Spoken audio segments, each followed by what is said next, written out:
Sujet 26, donc modification de groupe fonctionnel. Développement post-bac, réduction des esters en aldéhyde et alcool. Niveau PC, prérequis, notion d'oxydoréduction. Bibliographie PC Tech et Doc. Rappel sur l'oxydoréduction en orga. Donc une oxydation est une perte d'électrons. Donc ça correspond en chimie organique au gain pour la molécule d'un atome d'oxygène sur le carbone dont on détermine le niveau d'oxydation, puisque l'oxygène est plus électronégatif que lui, ou une perte d'hydrogène, puisque l'hydrogène est plus électronégatif et moins électronégatif que le carbone. Une réduction, c'est l'inverse, c'est un gain d'électrons qui correspond à un gain d'hydrogène ou une perte d'oxygène. Le numéro d'oxydation se détermine en remplaçant tous les substituants alkyles par des hydrogènes qui ont un niveau d'oxydation plus 1. L'oxygène a un niveau d'oxydation moins 2. Donc avec ça, on arrive à déterminer quasiment tous les cas. Puisqu'il y a les halogènes qui ont aussi un niveau d'oxydation moins 1. Alors par exemple, les alcools, une fois qu'on a remplacé tous les hydrogènes, enfin tous les groupes alkyles par des hydrogènes, eh bien on voit qu'ici on a le carbone qui récupère les 2 électrons ici, les 3 électrons ici, mais qui en perd un ici. Ça fait donc un numéro d'oxydation de moins 2. Pour un alcène, on a, en mettant les substituants alkyles de chaque côté, on voit qu'on a quelque chose de symétrique. Donc les 2 carbones ici gardent chacun leur électron mais ne piquent pas celui du voisin. Donc on a ici 2 hydrogènes à le niveau dont les électrons sont récupérés par le carbone, niveau d'oxydation moins 2. Pour les cétones, le carbone ici perd les 2 électrons sur l'oxygène mais gagne les 2 pour l'hydrogène, donc le niveau d'oxydation c'est 0. Et pour un acide carboxylique ou un ester, il perd les 3 là, il en gagne un là, donc ça fait un niveau d'oxydation de plus 2. Réduction par le dihydrogène. Alors, on peut réduire un ester par le dihydrogène, c'est possible, ça s'appelle une hydrogénolyse. Par contre, ça se fait à 200 degrés et 70 bars avec un catalyseur hétérogène, oxyde de cuivre, CrO3. La réaction c'est RCOOR plus 2H2 qui va donner RCH2OH plus R'OH. Donc il y a une coupure qui se forme et on a deux chaînes carbonées qui se forment. Alors on cherche à faire mieux. On va utiliser pour réduire les acides ou les esters, on va utiliser des hydrures. Alors, les hydrures sont des molécules qui contiennent, des molécules ou des ions qui contiennent des composés ioniques qui contiennent donc l'ion hydrure H-. Donc H- a un numéro d'oxydation de moins 1. Ça correspond au niveau d'oxydation moins 1 du dihydrogène. C'est pas l'état le plus naturel puisque H a plutôt tendance à perdre son électron et se retrouver sous forme de l'ion hydrogène H+. Donc ce doublet électronique va avoir tendance à se fixer facilement partout. Donc pour amener l'ion hydrure, on utilise les hydrures alcalins, LiH, KH. Ce sont des bases très fortes de pKa 35. ROH plus NaOH donne RO- plus Na+, plus H2. Voilà, donc on a un alcool, enfin du moins une molécule qui a un groupe hydroxyle qui va réagir facilement avec la base forte NaOH pour faire RO-, Na+, plus H2. Ce sont des... RO-, oui, donc on peut dire que c'est un NaOH, oui, alors on peut dire que c'est une base forte parce qu'elle a réagi avec cette molécule qui ici se comporte comme un acide, c'est-à-dire un donneur de protons. Voilà. Ce sont des nucléophiles faibles, car ils sont petits et peu polarisables. Donc, il ne faut pas faire, ils ne font pas d'addition nucléophile sur le carbone CO. Le borane, alors autre réducteur, le borane BH3, c'est un hydrure covalent. Il est électrophile et peut être utilisé dans un solvant qui est une base de Lewis, comme par exemple E2O, donc l'acétone, puisque donc l'acétone contient des doublets non liants qui vont pouvoir se fixer sur celle-ci et stabiliser l'ensemble. Les hydrures complexes sont par exemple le borax NaBH4.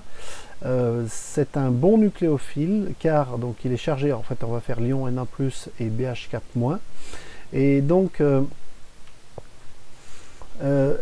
NaBH4 est un bon nucléophile car il est chargé, enfin le Na+ BH3 est chargé et volumineux, et en fait il va libérer un proton, enfin du moins un proton avec son doublet électronique, qui vont donc il libère un ion hydrure en laissant cette entité chimique. Il est peu coûteux, il est souvent utilisé. Alors ici c'est le tétrahydruroaluminate de lithium et pas du tout ce qui est indiqué ici. Alors il s'utilise aussi dans l'éther anhydre. Il se fait détruit l'eau. C'est une réduction. Il est détruit par l'eau, donc il faut absolument que le solvant soit anhydre, et c'est un réducteur puissant qui s'attaque à toute insaturation. Réduction des esters en alcool. Alors, quand on prend un ester et qu'on le traite sur le tétrahydruroaluminate de lithium, donc dans l'éthanol, puis qu'on en fait une hydrolyse acide, on obtient à la fin l'alcool, enfin deux alcools. Donc on a séparé ici, on a fait deux alcools. Alors le mécanisme est le suivant. On a l'ion hydrure qui attaque le carbone avec un des doublets non liants qui repasse sur l'oxygène. L'oxygène étant chargé à ce moment-là moins, donc la charge de l'électron ici fait basculer l'électron supplémentaire ici. Comme tout ça est très chargé en électrons et puis qu'on va avoir ici le ROH, en fait l'oxygène ici va reprendre le doublet électronique pour faire RO-, et l'électron qui est en trop ici va revenir. Donc c'est là que dans un deuxième temps il y a H2O qui va se fixer dessus, non H+, pardon, il y a H+ qui va venir se fixer dessus parce que ça va nous ramener H+ ou H-, et bien c'est encore un H-, c'est encore un deuxième ion hydrure qui vient se fixer ici. Donc encore une fois on a le OH- qui vient ici, et là tout à la fin quand on fait l'hydrolyse acide, eh bien on va pouvoir venir faire le OH, et puis là ici c'est pareil, on n'avait pas encore fait l'hydrolyse acide, elle est faite à ce moment là. Voilà, donc on a une double attaque par l'ion hydrure qui nous fait deux ions carboxylates, deux ions alcoolates qu'on va facilement faire passer à l'alcool par hydrolyse acide. Chimiosélectivité, LiALH4 est très puissant, il est non sélectif, alors que NaBH4 est sélectif des carbonyles. C'est-à-dire que, alors avec NaBH4, avec LiALH4, tous les groupes carbonyles vont être attaqués et transformés en alcool. Donc c'est le cas ici, c'est le cas ici, et ici il manque ce qui aurait dû être ici et qui est toujours là. Par contre,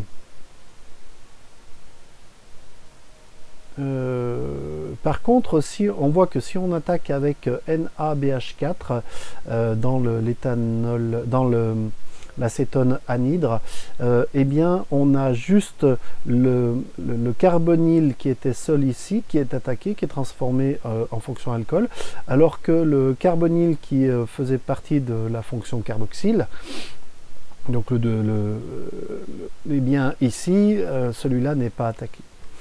Donc il est possible de protéger, si on veut quand même agir avec un réducteur puissant, il est possible de protéger le carbonyle sous une forme acétale, par exemple, donc avec un dialcool sous APTS.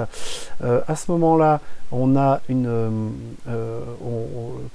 haut ici est fermé par un cycle, donc c'est l'acétale, et puis ici on a le groupe carboxyle. À ce moment-là, ce groupe-là étant protégé, on peut l'attaquer par le réducteur puissant, hein, qui est le tétrahydruroaluminate de lithium, et donc à ce moment-là, on forme l'alcool sur l'hydroxyle qui est vacant. Et oui, donc ici aussi on va faire le OH. Effectivement, là il ne manquait pas, c'est qu'en fait on fait aussi le R'-OH. Et ici, une fois que c'est fait, eh bien on peut le déprotéger. Le déprotéger, donc pour le déprotéger, c'est ce qui est là, il suffit de faire une hydrolyse acide et on va retrouver le groupe carbonyle. Réduction des esters en aldéhyde, donc de manière indirecte.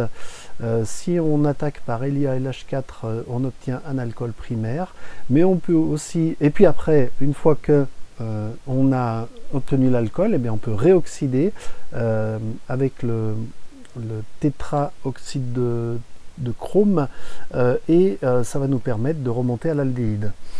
Par contre, on peut aussi le faire directement avec le DiBal-H, qui est un hydrure neutre d'aluminium, AlIBu2H. C'est un réducteur qui est plus doux, qui permet d'obtenir directement l'aldéhyde par le mécanisme suivant. Donc on a sur le DiBal-H, on a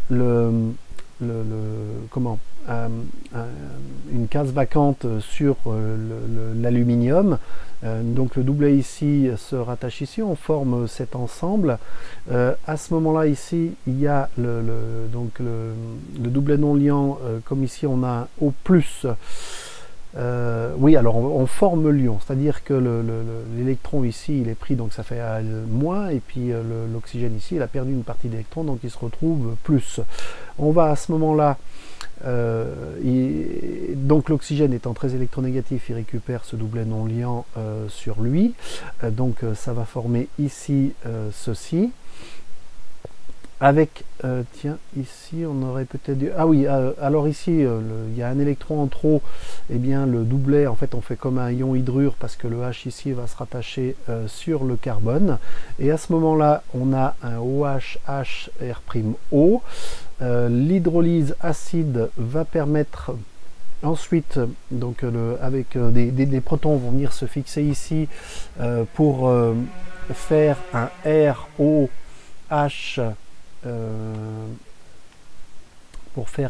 ROH, oui, et donc le AlBu2, c'est qu'est-ce qu'il est devenu? Le OH, ok, et le AlBu2 il a dû partir, à vérifier, ou alors c'est ça, non c'est pas ça.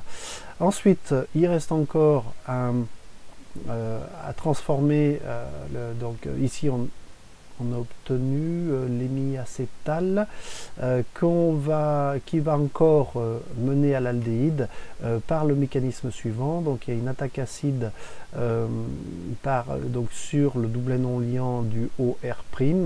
À ce moment-là, on a ici le OR' qui va récupérer l'électron du carbone central, le carbone central devenant un carbocation.